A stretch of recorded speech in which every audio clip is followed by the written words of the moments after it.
দ্বিতীয় বিয়ে করতে নাকি প্রথম স্ত্রীর অনুমতি লাগবে না, এটা শুনে অনেকেই ভাবছেন তাহলে কি এখন যা খুশি তাই করা যাবে?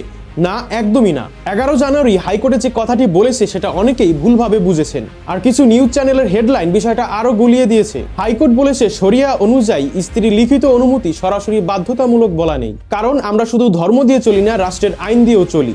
বাংলাদেশের মুসলমানদের বিয়ে সংক্রান্ত আইন হলো মুসলিম ফ্যামিলি লস অর্ডিন্যান্স 1961। দ্বিতীয় বিয়ে করতে হলে 3টি ধাপ মানতে হবে। প্রথম, ইউনিয়ন বা পৌরসভার চেয়ারম্যানের কাছে লিখিত আবেদন করতে হবে। দ্বিতীয়, একটা সালিসি বা আরবিট্রেশন কাউন্সিল গঠন করতে হবে। তৃতীয়, কাউন্সিল যদি অনুমতি দেয় তবেই আইনগতভাবে দ্বিতীয় বিয়ে করা যাবে। মনে রাখতে হবে এই কাউন্সিলে প্রথম স্ত্রী বা তার প্রতিনিধি থাকবেন, মানে প্রথম স্ত্রীর অবস্থান এখানে খুবই গুরুত্বপূর্ণ।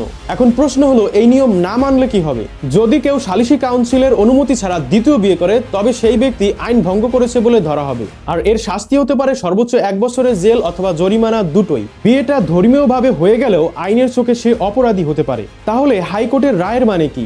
রায়ের মানে একটাই, আইনে কোথাও লেখা নেই যে স্ত্রীর লিখিত অনুমতি ব্যতীত দ্বিতীয় বিয়ে একেবারে অবৈধ, কিন্তু একই সঙ্গে আইন স্পষ্ট করে বলেছে সালিসি পরিষদের অনুমতি অবশ্যই নিতে হবে। এই রায় কোনো ফ্রি লাইসেন্সও না, কোনো ছাড়পত্রও না, এটা শুধু ধর্ম আর আইনের পার্থক্যটা পরিষ্কার করেছে। তাই শুধু নিউজের হেডলাইন দেখে আবেগে সিদ্ধান্ত নেবেন না, আইন একটু জটিল। আপনি কি মনে করেন এই আইন ঠিক আছে নাকি সময়ের সাথে পরিবর্তন করা দরকার?